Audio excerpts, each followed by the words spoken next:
Bienvenidos a El Relator Oscuro. Imaginen una nación entera paralizada, no por un desastre natural ni por el colapso de su economía, sino por el silencio ensordecedor que deja la ausencia de una niña.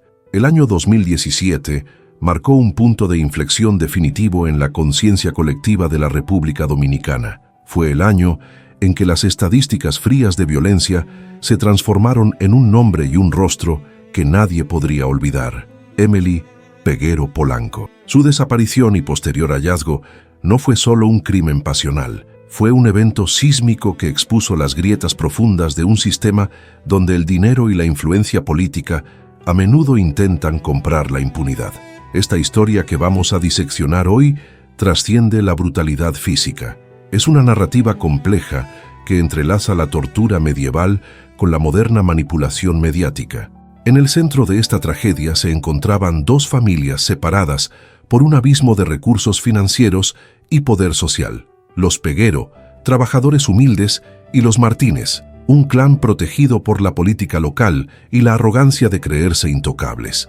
Lo que verán a continuación es la cronología del cinismo: madres que actúan frente a las cámaras suplicando por vidas que ellas mismas ayudaron a extinguir, y un sistema judicial que fue puesto a prueba ante la mirada furiosa de millones.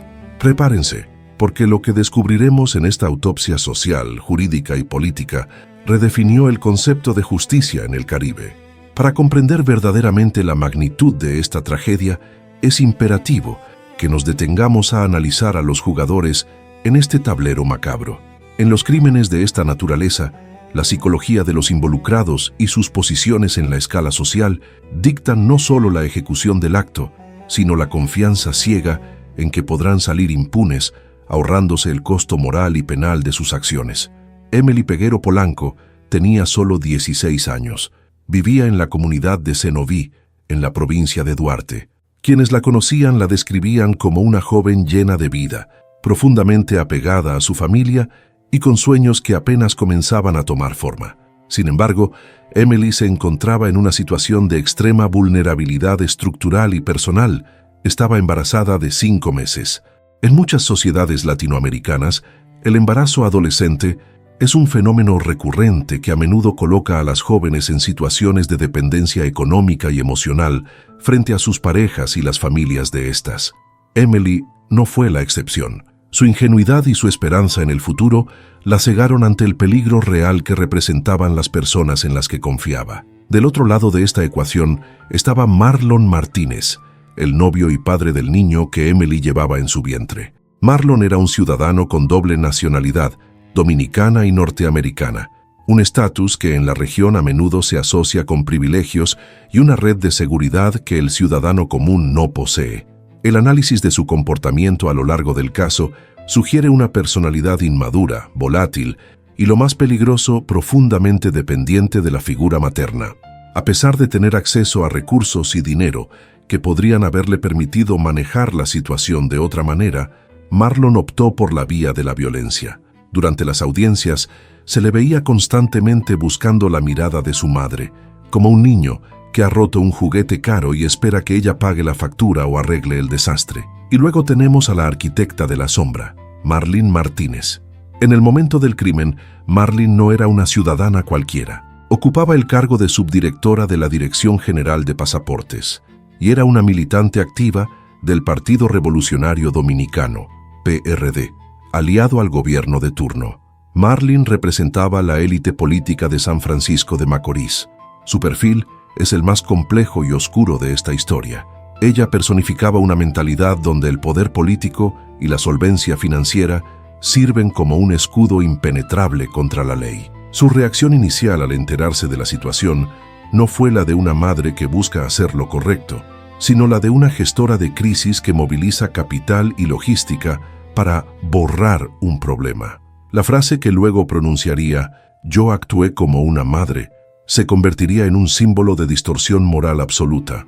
Para la sociedad dominicana, ella no actuó para proteger, sino para garantizar que la inversión en la carrera y el futuro de su hijo no se viera manchada por un crimen atroz. A este núcleo se sumaron cómplices como Simón Bolívar Ureña, alias El Boli, y Henry Martínez, el hermano de Marlene. Estos personajes secundarios fueron piezas clave en la maquinaria de encubrimiento, movidos por lealtades dudosas o, en el caso de El Boli, por transacciones directas. La existencia de estos actores demuestra que el crimen no fue un acto aislado de locura momentánea, sino una operación coordinada donde se evaluaron riesgos, se asignaron tareas y se intentó comprar el silencio. La familia Peguero, con sus limitaciones económicas, se enfrentaba a un gigante, un clan dispuesto a usar cada centavo y cada conexión para reescribir la realidad. La mañana del 23 de agosto de 2017 amaneció con una mentira, una falsedad calculada que pondría en marcha la maquinaria de la muerte. Emily salió de su residencia en Cenoví alrededor de las 8:30 de la mañana. Iba acompañada por Marlon Martínez. El pretexto utilizado para sacarla de la seguridad de su hogar fue una supuesta consulta médica para recoger los resultados de unos análisis relacionados con su embarazo. Adalgisa Polanco, la madre de la víctima, observó cómo su hija subía al vehículo del namorado, confiando en que se trataba de un acto de cuidado. No sabía que estaba viendo a su hija con vida por última vez. Esa confianza, ese vínculo familiar, fue la moneda de cambio que Marlon utilizó para atraer a Emily a su trampa. En lugar de dirigirse a un centro médico, donde profesionales de la salud velarían por el bienestar de la madre y el feto, Marlon condujo hacia el apartamento de su madre, Marlene Martínez, situado en el residencial Don Luis, en San Francisco de Macorís. Fue en ese espacio privado, lejos de testigos y oculto tras las paredes de un edificio de clase media alta, donde los eventos trágicos se desarrollaron con una brutalidad inusitada. Dentro del apartamento, Emily fue sometida a actos de violencia extrema, bajo la premisa falsa de un aborto inducido. Es crucial entender que esto no fue un procedimiento médico fallido, fue una carnicería. Marlon Martínez, sin ninguna cualificación médica y en un ambiente no estéril, intentó interrumpir el embarazo de 5 meses. Quizás buscaba ahorrarse el costo social y financiero de una paternidad no deseada, o quizás seguía órdenes directas. Lo cierto es que el informe forense narra una historia de terror. Hubo una perforación uterina con contusión del órgano y desplazamiento de tejido. El feto sufrió daños directos mientras aún estaba en el vientre materno. La hemorragia interna resultante fue masiva, llevando a Emily a un estado de shock hipovolémico. La defensa de Marlon intentaría más tarde alegar que ella había tomado una píldora abortiva que causó el sangrado, tratando de minimizar su responsabilidad penal y civil, pero las evidencias de trauma mecánico interno refutaron cualquier tesis de un efecto medicamentoso. Sin embargo, el horror no terminó con la tortura ginecológica. Ante las complicaciones del aborto forzado, o tal vez como parte del plan original de eliminación total, Emily sufrió un ataque final. La autopsia determinó que la causa fundamental de la muerte fue un traumatismo cráneoencefálico severo.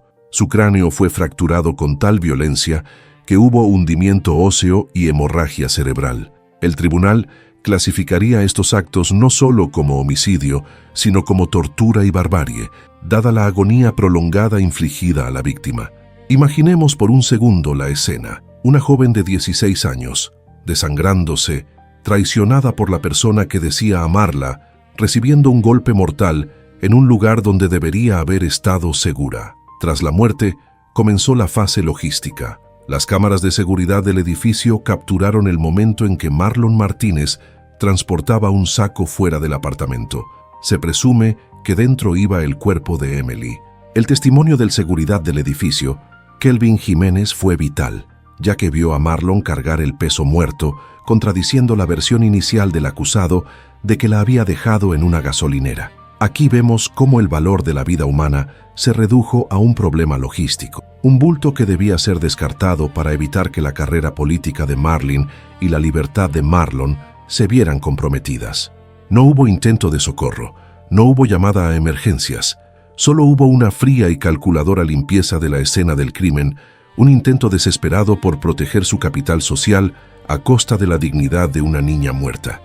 El periodo comprendido entre el 24 y el 30 de agosto fue una clase magistral de cinismo y manipulación.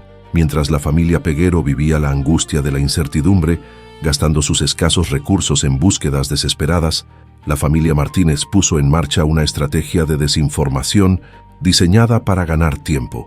Sabían que, en la era de la información, controlar la narrativa es tan importante como controlar las pruebas. Marlon y Marlene Martínez convocaron a la prensa. En vídeos que circularían por todo el mundo y que quedarían grabados en la retina de la sociedad dominicana, Marlene miró fijamente a las cámaras, con una compostura escalofriante, y apeló directamente a la víctima que ella sabía muerta. «Emily, por favor, aparece, te estamos esperando». «Marlon no come, yo no como, estamos desesperados», dijo. Marlon, a su lado, corroboraba la historia con una pasividad perturbadora, sosteniendo la mentira de que la había dejado viva en una estación de servicio y que ella había desaparecido por voluntad propia. Esta puesta en escena fue, quizás, el error de cálculo más grave que cometieron.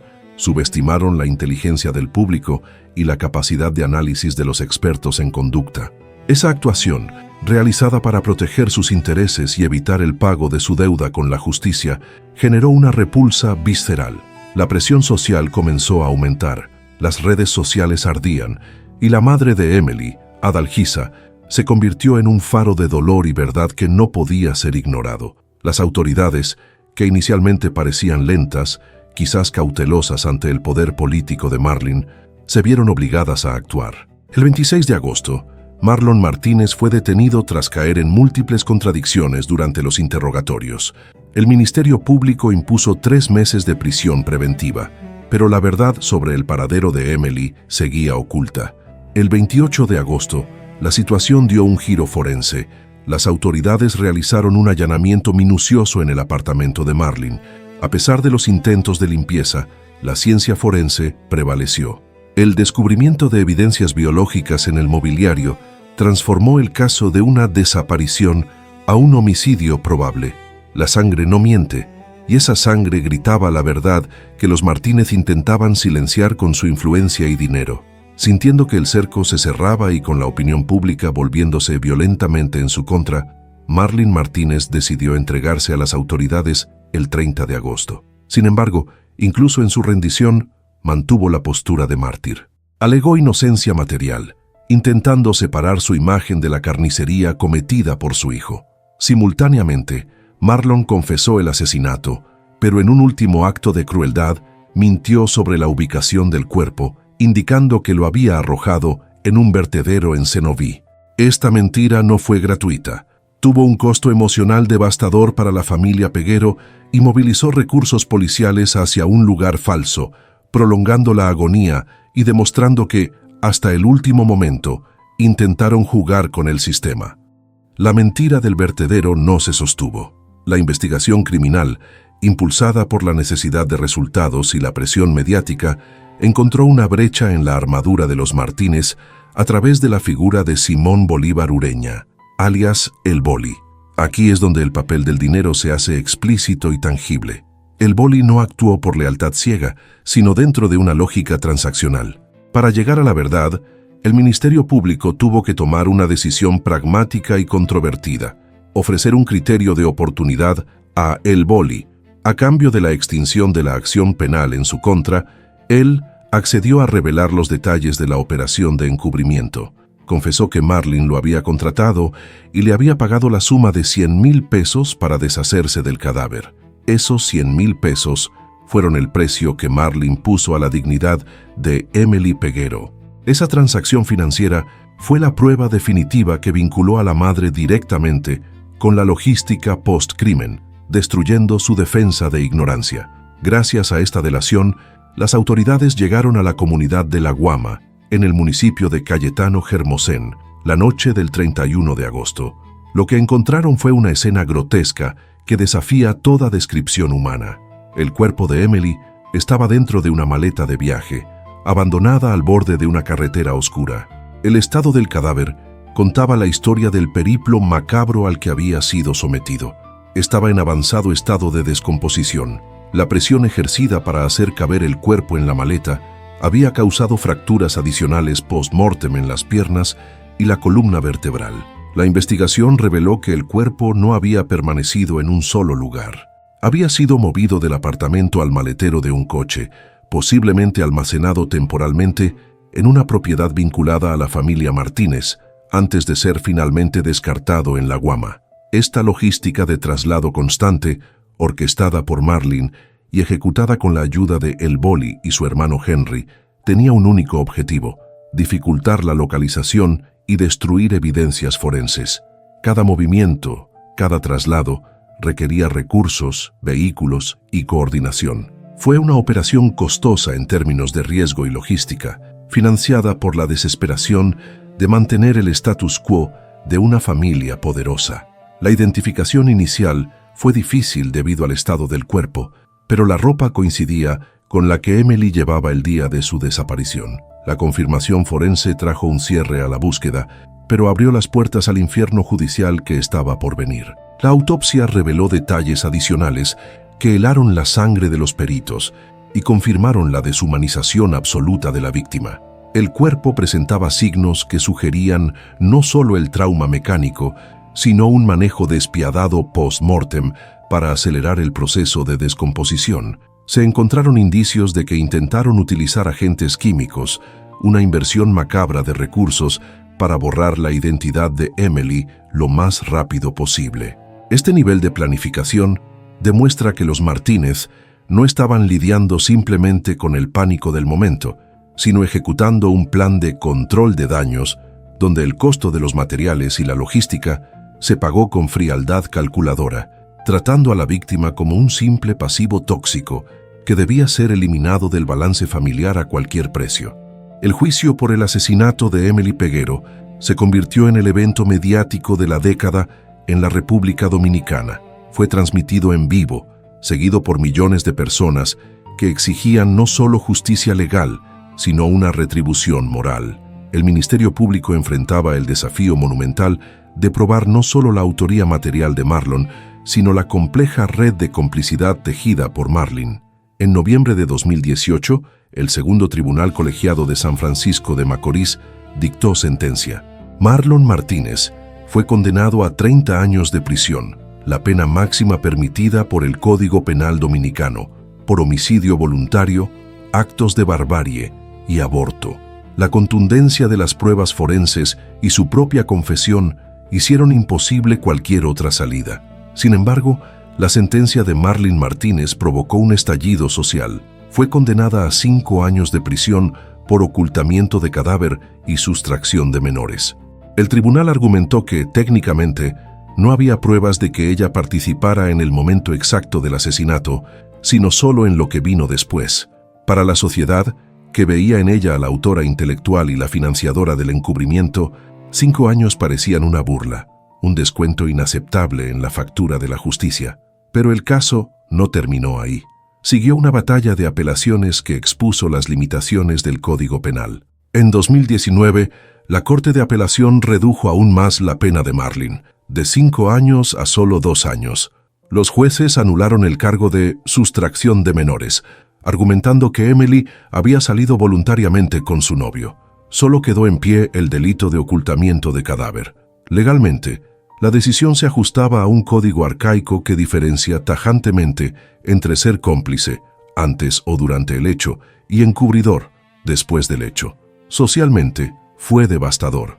Esta sentencia técnica provocó una fractura irreparable entre el sistema judicial y el pueblo dominicano, alimentando la percepción de que la justicia es un bien de mercado. Juristas y activistas argumentaron que la influencia de Marlin y su capacidad para financiar una defensa de élite explotaron los vacíos de un código penal obsoleto. La sensación generalizada era que si los apellidos hubieran sido diferentes o si la cuenta bancaria fuera menor, la interpretación de la complicidad habría sido mucho más severa. El fallo dejó en el aire la dolorosa lección de que, a veces, la verdad jurídica es solo un recibo formal que no cubre el costo real de la justicia moral, dejando a una familia con la sensación de haber sido estafada por el sistema que debía protegerla. El caso llegó hasta la Suprema Corte de Justicia en 2020, que ratificó la sentencia de 2 años para Marlin y los 30 para Marlon.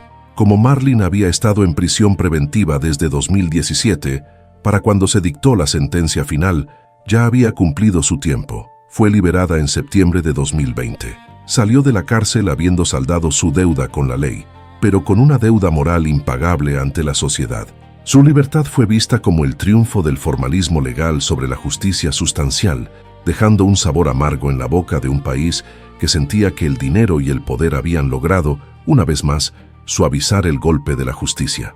El caso Emely Peguero dejó una cicatriz imborrable en la República Dominicana. Marlon Martínez sigue cumpliendo su condena en la Fortaleza Juana Núñez, un recordatorio viviente de la brutalidad desenfrenada. Marlon Martínez, aunque libre, vive un exilio social, rechazada por una comunidad que no perdona su frialdad. Pero el legado más importante de esta tragedia no reside en los victimarios, sino en lo que despertó en la sociedad. La muerte de Emely forzó al país a mirarse en el espejo. Impulsó el debate sobre las 3 causales del aborto, argumentando que la clandestinidad crea monstruos y situaciones de riesgo fatal. También expuso la urgente necesidad de reformar un código penal que permite que el encubrimiento de un asesinato atroz tenga un costo penal irrisorio. La familia Peguero, con Adalgisa y Genaro a la cabeza, transformó su dolor en lucha, recordándonos que la justicia no es un regalo del Estado, sino un derecho que debe ser vigilado y exigido constantemente. Gracias por acompañarnos en este recorrido por la oscuridad humana en El Relator Oscuro. Si este análisis profundo te ha aportado valor, te invito a suscribirte. Aquí no solo contamos historias, revelamos las verdades que otros prefieren mantener ocultas. Hasta la próxima, donde seguiremos iluminando las sombras.